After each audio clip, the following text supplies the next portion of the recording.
Yo. Analytics off the chain, other channels not the same.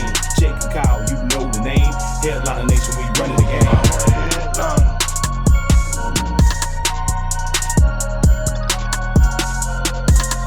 I'm a headliner. Yo, what is going on, Headliner Nation? Welcome into Thanksgiving week. Week 12 of the NFL season. We get bonus action on Thursday this week as we'll all be huddled around the table, eating some food, watching some football, winning some money on prize picks, and watching our fantasy football teams take home a dub. We've got a lot of information this week, and we are pumping it out at top speed of light, whatever you want to say. We have to get all of our videos done and out by Wednesday evening, so you have time to see everything that we are talking about before games kick off early on Thursday. So this week, more than ever, it is pivotal that if you are watching this now, you watch our rankings videos when they come out on Wednesday. Why is it so important this week? Because, ladies and gentlemen, I'm recording this video even before Monday Night Football. There's a lot of information, practice things, injuries, stuff that could come up that I'm not going to know about yet because I got to get the videos done earlier to get you that information. So there's going to be things that are going to pop up throughout the week, and you are going to need to watch the rankings videos to make sure you catch all of that updated information. With that being said, though, let's take a look real quick at our accuracy from week 11. It was a crazy week in the NFL once again. Buys, injuries, sick people, all those things. And Headliner Nation, we smashed this week. At the wide receiver position, I ended up going in at 76%. And this is pre-Monday Night Football. So this percentage could move up a little bit, move down a little bit, not a whole lot. But 76% pre-Monday Night Football. More MVS, Ayuk were all hits. Sitting Michael Pittman, sitting Devontae Smith were both hits as well for me. A couple of more big names that I made some bold calls on this week. And then for the misses, Darnell Mooney had a great game. Jamison Crowder scored a touchdown. Brandon Cooks I had as a start. He didn't end up doing much of anything. So unfortunately, a few misses there. But hey, a really, really great percentage. If we have a good night tonight on Monday Night Football, we could, well, not tonight. I mean, I'm recording before it. You're listening after it. But anyway, if we have a good night on Monday Night Football, that percentage could even go up a little bit more as well. So we had a really, really great week here at the Fantasy Headliners. Absolutely love to see it.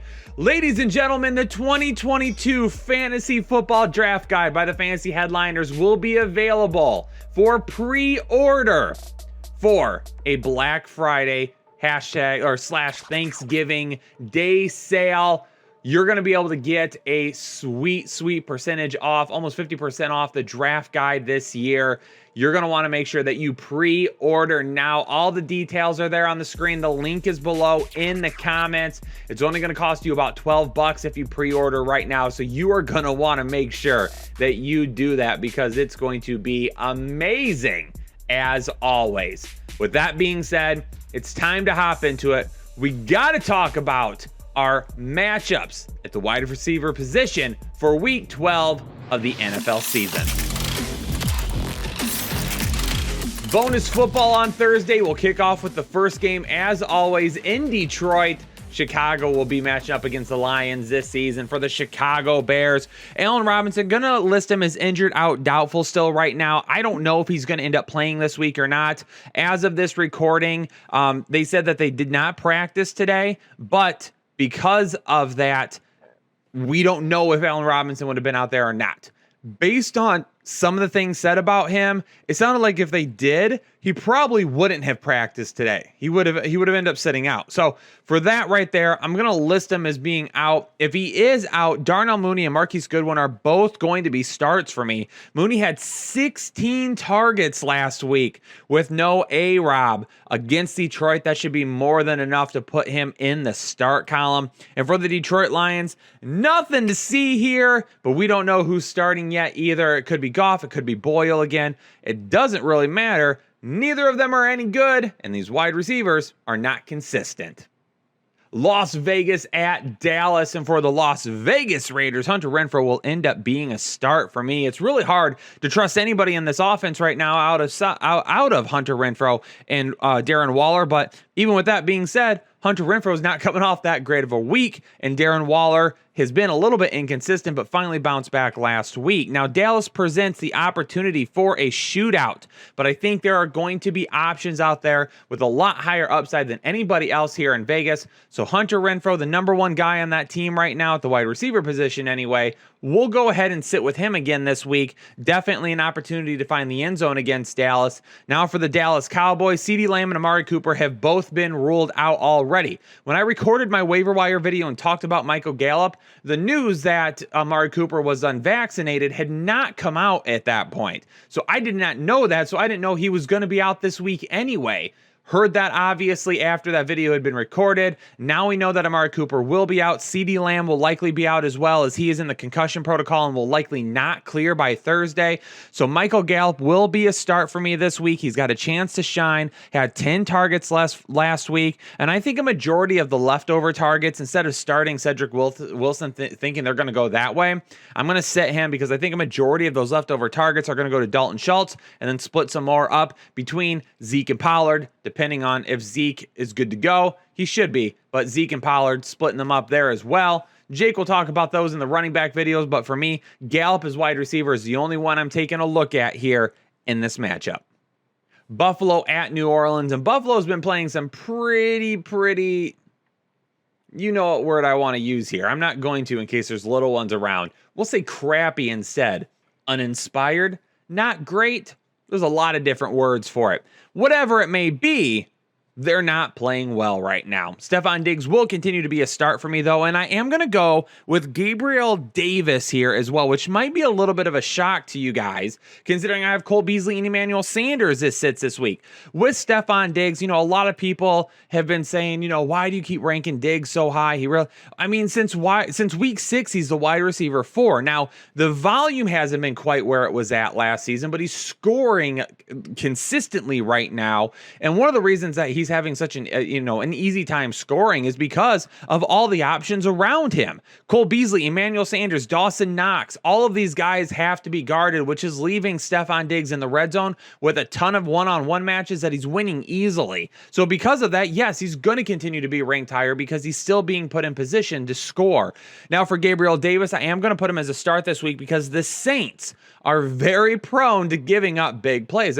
Lattimore, one of the better cornerbacks in the league, has one of the lowest completion percentages in the league again as a cornerback.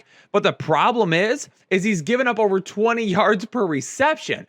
Big plays are happening against this Saints defense all the time.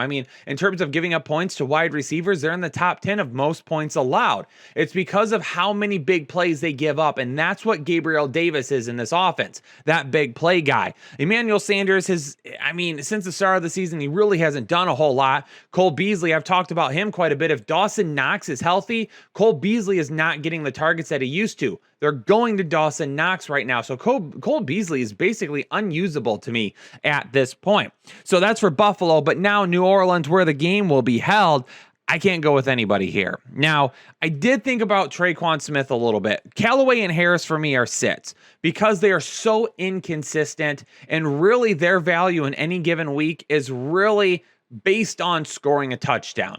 However, the Buffalo Bills have only allowed 3 touchdowns to wide receivers this season, lowest in the league. And even though they got absolutely trounced by Indianapolis this past week, it had everything to do with Jonathan Taylor. Jonathan Taylor just ran over the top of them. Obviously, Josh Allen had a bad turnover. Because of that, Indianapolis able to put up some points, but none of the wide receivers did anything. I even had Michael Pittman as a sit last week. Some of you didn't agree with it. He only ended up scoring 8 fantasy points. So Michael Pittman didn't have that great of a week. A guy that's been absolutely on fire, becoming one of the better wide receivers in the NFL. He couldn't even find the end zone. He couldn't even find any consistency against Buffalo. They're one of the best pass defenses in all of the league. I've mentioned it about their cornerbacks.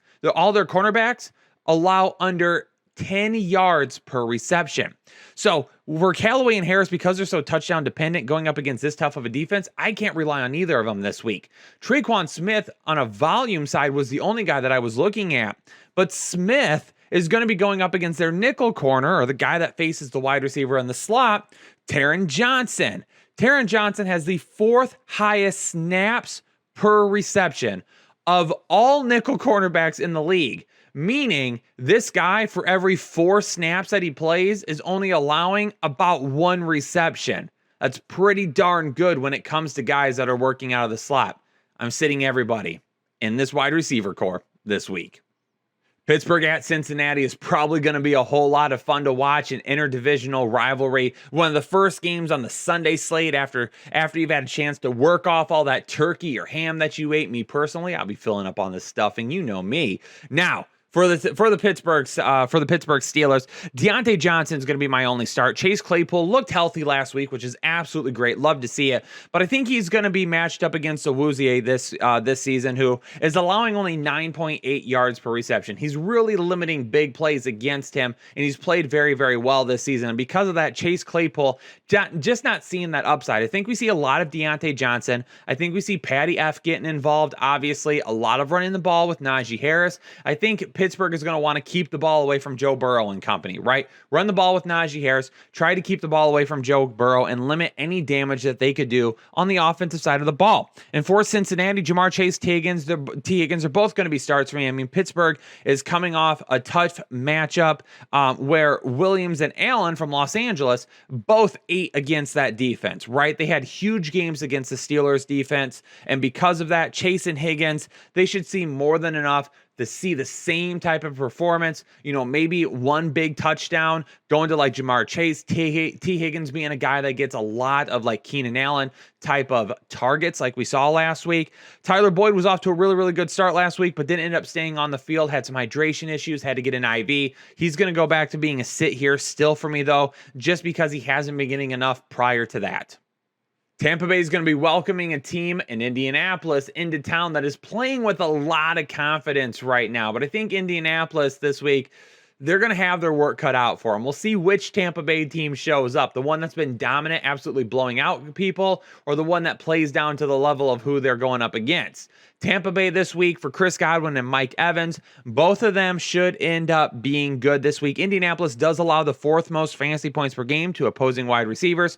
Antonio Brown's still not practicing right now, so I'm still not trusting whether or not he's going to be coming back. We'll see as the week goes on. We'll talk about it in the rankings if there's any change there. And also, like I said at the beginning of the video, this was recorded prior to Monday Night Football. I have no idea what these Tampa Bay wide receivers did on Monday night. If one of these guys got hurt, that's unfortunate. We'll have to talk about it in the rankings. So before you comment, if anything's happened where you're like, well, Kyle, just know we'll talk about it later because I don't know the outcome of Monday Night Football yet. Now for the Indianapolis Colts, I made Pittman a sit last week, ended up being correct on that call, but we're getting back to starting him this week. It's a lot better potential of a matchup, a lot better potential of a ceiling, a lot better potential of scoring. And again, this is a team that is absolutely focused and dialed in right now. If Tampa Bay puts a lot of eyes on Jonathan Taylor, Michael Pittman could sneak his way out for some big plays this week. Speaking of teams playing with a lot of confidence, Carolina didn't end up pulling out that win last week, but Cam Newton being back in that locker room has energized this team, and they are playing a whole lot better now than they were earlier in the season. Carolina is going to be heading into Miami this week. DJ Moore, Robbie Anderson. DJ Moore got back to banging last week, baby. He was looking good. The connection with Cam Newton is there. I talked about it in my members only video that I did the other day where I talked about some trade targets. DJ Moore may or may not have come up, but I talked about why he is a guy to target the rest of the season. And then for Robbie Anderson did end up having 5 catches, didn't really do anything, but again, 5 catches, 6 targets. You love to see it. The yards weren't really there, but this is now a Miami defense that gives up the 2nd most fantasy points per game to opposing wide receivers. Big play potentials here for RBA. And for Miami, Jalen Waddle is going to be my only start this week. Now, Devontae Parker, Will Fuller are both eligible to return, but as of the recording, it didn't sound like they were fully ready to get back into practice. Now, they could end up getting back to practice or after this video comes out, and if they do, we'll talk about it in the rankings video, but as of right now, I'm not anticipating them playing. Jalen Waddle is going to be a start for me, though. He's getting the main looks right now. The wide receiver twos are doing a little something. Albert Wilson, Isaiah Ford a couple of weeks ago, some big plays, some broken plays. They were able to be fantasy relevant. Matt Collins ends up scoring this past week. But this matchup right here going up against Carolina, one of the tougher pass defenses in all of the NFL. They're going to have their hands full this week. Speaking of Miami, I don't think Miami's really going to be able to give anybody any fantasy value except maybe Jalen Waddle. Tennessee is going to head into New England to try and slow down the Patriots, who now are atop of the AFC East. Whew. Oh, Pats fans, I don't know how you do it. I don't know what deal you made with the big guy downstairs, but whatever it was, yikes. Whew. Tennessee, now coming off just an awful performance, right? Lots of injuries, could not get anything going against the Houston Texans. Back to it this week, Chester Rogers, Nick Westbrook, Akeen is going to end up being a sit for me. A.J. Brown is really the only wide receiver that I can trust right now. New England has been hot. That defense over the last 4 weeks has only allowed 22 fantasy points per game to opposing wide receivers. That is the third lowest in the league. So if Ryan Tannehill does not come out on his A game, A.J. Brown is going to have a very low floor this week. Now, I still think a touchdown is in the works this week. That gets you obviously right there, 6 points. Then you only have to have a couple of receptions for 20 yards. Right there, you've got 10. You're good. Bing, bang, boom. You're done. So I've still got him as a start this week. And then for New England, Jacoby Myers and Kendrick Bourne, I'm going to have both of these guys as starts. New England's going to have to work the short passing game, getting the ball out quick, letting these guys make some moves. Myers and Bourne are the two guys that are going to do that the best. Tennessee is still allowing the most fantasy points per game to opposing wide receivers. They've been better over the last several weeks, but even then, they're still in the top 10 of most fantasy points allowed to wide receivers over the last 4 weeks. So they're not making any ground on that top spot. They're still firmly up there. There's opportunity here for both of these guys. Philadelphia at the New York Giants, and for the Philadelphia Eagles, we're unfortunately going to have to go back to Devontae Smith as another sit this week. I just don't love the matchup here. Adoree Jackson and James Bradbury, Jackson 7th, Bradbury 16th, are both in the top 20 of cornerback coverage grades over on PFF, meaning that based on how they've played this year, their performance in coverage against wide receivers have been some of the best in the NFL. Adoree Jackson will likely end up seeing Devontae Smith this week. If that happens, Devontae Smith ends up getting shut down, in my opinion. Now, if for some reason it's Bradbury instead, Devontae Smith could end up finding a big play here or there. Bradbury has been, known to give up a few of those this season, and because of that, Adoree Jackson is a little bit more locked on than he is. So for Smith owners, if you've got to play him, you got to hope that Bradbury is over on him and it's not Adoree Jackson. For the New York Giants, Kadarius Toney is going to be my only start here. Again, like I mentioned, this was recorded before Monday Night Football. I don't know what happened. If something happened that makes this look weird, instead of commenting and telling me how I missed on something, just remember, I don't know. I can't see into the future. But we'll update it in the rankings after Monday Night Football is done. Kadarius Toney, listen, one of these guys is going to end up seeing Darius Slay, and it's going to be Kenny Golladay or Darius Slayton. It's going to end up being one of those guys, and Slay's going to shut whoever that is down. Now, Sterling Shepard, probably, again, not back this week, maybe soon. He's still not practicing right now. So as of this moment, who knows when he'll be back. Kadarius Toney has kind of taken over that role of Sterling Shepard, but they need to make a more concentrated effort to really get him the football. We'll see if they can get back to doing that this week. If they can, he's going to be a start. He'll be a heck of a start. If they can't, he's liable to crash and burn for you. Atlanta at Jacksonville, two of the, let's say more disappointing teams in all the NFL this season. For the Atlanta Falcons, Russell Gage, Olamide, Zacchaeus. I know, I'm messing with y'all just because there's some of you like, oh, you don't get it right. I'm just messing with all of you at this point. So for Zacchaeus, for Gage, for Sharp, for all three of these guys. They're going to be sits. The offense looks horrible right now. Matt Ryan doesn't have enough time to throw. Pitts and Patterson are the only reliable options. Will Cordero Patterson even play this week? Who knows? Kyle Pitts will be a start, but I'm not trusting the wide receivers right now. For Jacksonville, what else do you have at this point? Jamal Agnew's hurt. He's done for the season. DJ Chark has been out for a while now. I mean, guys are dropping like flies. Because of that, Marvin Jones will be a start because I do think they could make a big play happen against Atlanta. I mean, listen, Urban Meyer. The stars are aligning at this point, okay? Your two best receiving options on this team with Laviska Shenault and Marvin Jones are still healthy while other people are getting hurt, because the universe is telling you to get the ball to your best freaking players, bro. I don't know how many times I have to say it. Throw it to your best players. It's Jones and Shenault. Will you do it this week? Because the universe is telling you to do it. He's not going to do it, is he? The New York Jets and the Houston Texans will battle it out to see probably who will have the number 2 pick behind the Detroit Lions. That's the outcome. That's what people want from this game. For the New York Jets, did I say Giants? New York Jets. I don't even know what I said. I'm not fixing it at this point. We got to get these videos out too quickly. I can't go back and edit that out. I mean, we'll let Taylor. Taylor's going to be doing the editing. If I said something weird there, maybe you can put something really cool in that makes me look weird. I don't know, Taylor. Just do your work. I mean, make your magic, baby. Corey Davis is sit. Keelan Cole's a sit. Elijah Moore, Jamison Crowder will both be starts. Now, Elijah Moore right now, he is on absolute fire. Playing so well on the outside. He was definitely a guy that I loved in the draft. A guy who, when you talk about separation, was one of the better route runners, one of the best separators in this class. He's getting his shot finally this season. I was worried about Joe Flacco this week, but Joe Flacco got him the football, which is great to see. Hopefully it continues against Houston this week. He will definitely be a start. And Michael Carter's going to be out for a few weeks, so I think Jamison Crowder may end up seeing some of those targets that they had been getting to Michael Carter. Will end up going to Jamison Crowder instead. And for the Houston Texans, we got to go to them with Brandon Cooks. It's really the only person that you can rely on right now. Really the only option that's even worth anything at this point in that offense.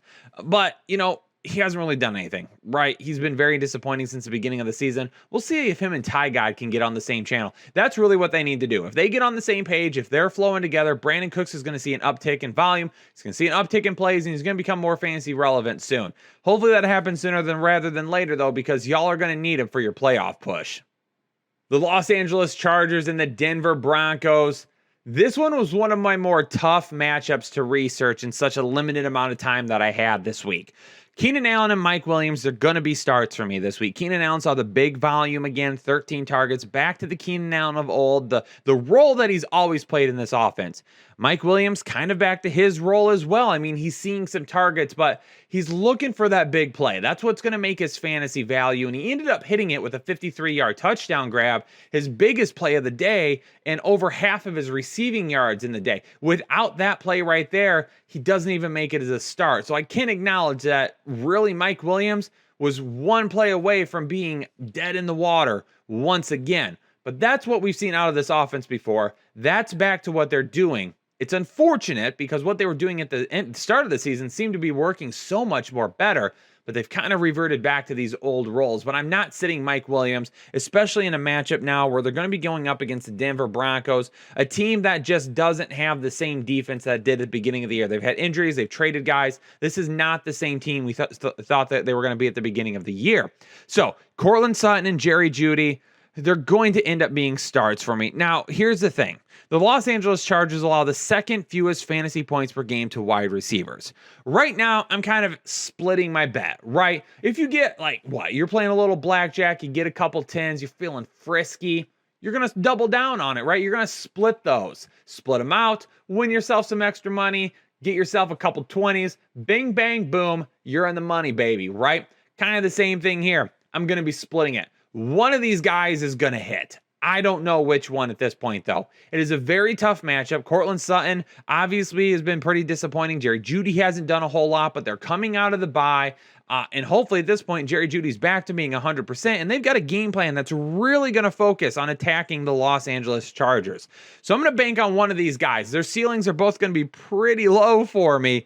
But I think one of them is going to end up being a start.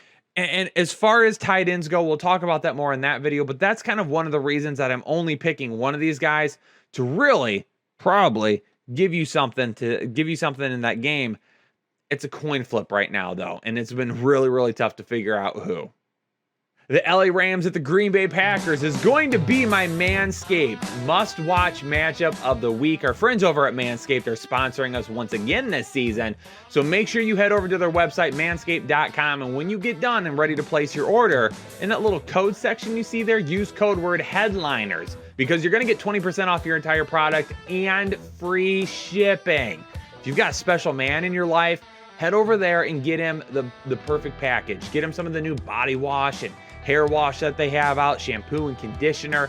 Get him something. He's going to love it. Trust me. Make sure you head over there. Headliners, code word when you check out, 20% off and free shipping. Now, for my Manscaped must-watch matchup, there's going to be wide receivers galore in this matchup. I mean, Cooper Kupp is definitely going to be a start for me. For Van Jefferson and Odell Beckham, I'm kind of giving it another week. Now, personally, I'm leaning towards Van Jefferson a little bit more than Odell Beckham Jr. this week, going up against, again, a depleted secondary for the Green Bay Packers, an defense that's had its struggles this year. I just got absolutely torched by Justin Jefferson and Adam Thielen. One of these guys I do think is going to end up playing well. If I had to guess, it's going to be Van Jefferson. Now, again, this is one of the reasons to check the rankings videos later, because after I do a little bit more research and try to dive in a little bit more, I might have a better answer for you. But I really like where this matchup is headed for the wide receivers. Obviously, some great opportunity for the Los Angeles Rams, depending on how Matthew Stafford plays. Davante Adams, Marquez Valdes-Scantling, both of them are going to be starts. Hopefully you were listening to me about MVS, because if you weren't, you played him last week and you hit pay dirt, baby. Davante Adams for me, though, like I said, this is going to be fun to watch. That Los Angeles Rams defense has been getting pushed around a little bit lately. It's definitely not looking as formidable as what we thought was. Even adding Von Miller last week didn't seem to help that much, but again, they weren't really put in situations that were all that great. So we'll see. If the offense can play well and keep them out of poor positions, we'll see what ends up happening. Davante Adams, Jalen Ramsey could be a really good matchup to watch. We're not going to be sitting Adams because I don't think he's going to be on Adams the entire time. I do think he sees Adams a majority of the time, but at this point, Adams is one of those guys, especially at home, that we're not going to be sitting. Minnesota headed to San Francisco, and for Minnesota this week, Justin Jefferson coming off arguably one of the better games of his entire career. Adam Thielen coming off a really good game as well. Both of them had 10 targets. Both of them had 8 receptions. Now, Justin Jefferson obviously did more damage because he had 2 touchdowns to Adam Thielen's 1, and almost doubled him up on yards as well. So obviously Justin Jefferson continues to be the wide receiver 1 in this offense. It's helping Adam Thielen out a little bit. Adam Thielen not as dominant in the yards and the receptions as he once was, but he's still scoring touchdowns, which is great to see. Now for the San Francisco 49ers, Deebo Samuel, I mean, he's an elite company right now. This is not a guy that you sit. He is basically matchup proof. And one of the ways that he's matchup proof is how they move him all over the place. Running back, they throw him in out of the flat, some motion stuff out at wide receiver. Talked about it this offseason in a video about him, about why that made him so dangerous. And they're showing why he is one of the more dangerous weapons in all of football right now. And Brandon Ayuk is getting back. He's getting back. I don't know what that garbage was at the start of the season, okay? But whatever it is, it's in the past. Ayuk is coming on strong right now, and that is exactly what fantasy owners needed at this point in the season. Cleveland at Baltimore is going to be one heck of a game to watch. It's going to be a whole lot of fun. Hopefully Cleveland brings their A game. If they don't, they might get blown out. We'll have to see how that works. On the wide receiver side, Anthony Schwartz was dealing with a concussion last week. He's not out of the protocol as of this recording. Donovan Peoples-Jones, haven't really heard a lot about him because this has been recorded so early. So I don't know where he stands this week either. So I'm going to list them both as injured, out, doubtful for right now. We'll update it on the rankings video if we need to. Landry saw 8 targets last week. And the reason I'm going to go with him as a start is because going up against Baltimore this year has allowed more success to guys working out of the slot. I mean, Miami a couple of weeks ago was not beating Baltimore by just man-on-man matchups on the outside. They were moving guys in motion, bringing them out of the slot, putting them in different places. You can do that a little easier with Jarvis Landry than you can with the other wide receivers on this team. So I like him as a start this week because that's where Cleveland is going to have to attack Baltimore in order to have a chance to stay stay in this, especially if Baltimore is putting up points. Now, Marquise Brown and Rashad Bateman are going to both be starts for me. I assume Marquise Brown will be back this week. I assume Lamar Jackson will be back this week. Because of that, they're both going to be starts for me. This is going to be a really big game for them at home. They really need to get a win here and kind of get on the right track, really feeling good, string some wins together to try and walk away with that AFC North division, but it's going to have to happen against one of their teams within that division. Seattle at Washington, DK Metcalf, Tyler Lockett. Washington allows the 4th most fantasy points per game. You don't sit him here. I know it hasn't been great. Tyler Lockett, fortunately enough, played really well last week. Hopefully that continues. Hopefully DK Metcalf gets himself going again. This is the perfect opportunity to do that against Washington. And then obviously with that finger, Russell Wilson, just another week to kind of get back and feeling good about it. Terry McLaurin and DeAndre Carter are going to be starts for me this week for Washington. Washington's going to have to be probably chucking it a little bit. They are going to be at home on Monday Night Football, which is good for them. But this is a Seattle defense that is not what it used to be in the past. They've been playing a little bit better at times over the last few weeks, but I like DeAndre Carter with a chance to score, and Terry McLaurin is matchup proof, which we have talked about quite a bit recently. There you have it, ladies and gentlemen. My wide receiver start and sit analysis for week 12 in the books. Done. Shut it. Sign off on it. Put it away and get your butts back here for the rankings videos on Wednesday to make sure you stay up to date on everything. Ladies and gentlemen, I got to get out of here though. All of you stay safe. All of you stay healthy. And I will see you on the next episode of the Fantasy Headliners.